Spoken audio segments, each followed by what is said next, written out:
ಏನ್ ಮಾಡಬೇಕು, ಗೊಬ್ಬರಕ್ಕೆ ಏನ್ ಮಾಡಬೇಕು, ಅದಕ್ಕೆಲ್ಲ ಸಿದ್ಧತೆ ಪ್ಲಾನ್ ಆಫ್ ಆಕ್ಷನ್ ಮಾಡಬೇಕು ಅಂತ ಕೂಡ ನಾನು ಹೇಳಿದ್ದೇನೆ. ಬೆಳೆ ವಿಮೆ ವಿಚಾರದಲ್ಲಿ ರೈತರಿಗೆ ಏನು ಸಹಕಾರ ಕೊಡಬೇಕು ಅದು ಕೂಡ ಆಗ್ಬೇಕು ಅಂತ ಹೇಳಿ ಅಧಿಕಾರಿಗಳಿಗೆ ಸೂಚನೆ ಮಾಡಿದ್ದೇನೆ.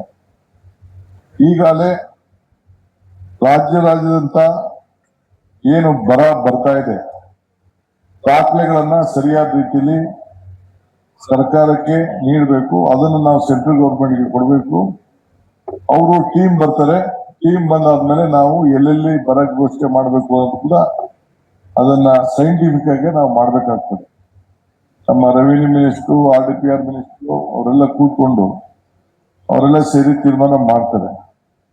ಈಗಾಗಲೇ ನಾವು ಅದಾದ್ಮೇಲೆ ನಾವು ಯಾವ ತಾಲೂಕನ್ನ ಬರ ತಾಲೂಕು ಅಂತೇಳಿ ಘೋಷಣೆ ಮಾಡಬೇಕು ಅನ್ನೋದು ಕೂಡ ನಾವು ಯೋಚನೆ ಮಾಡ್ತೀವಿ.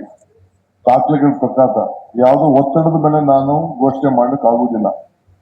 ಅದೇನು ಕ್ರೈಟೀರಿಯಾ ಇದೆ ಆ ಕ್ರೈಟೀರಿಯಾದ್ರೆ ನಾವು ಬಳಸ್ಕೊಳ್ಬೇಕು.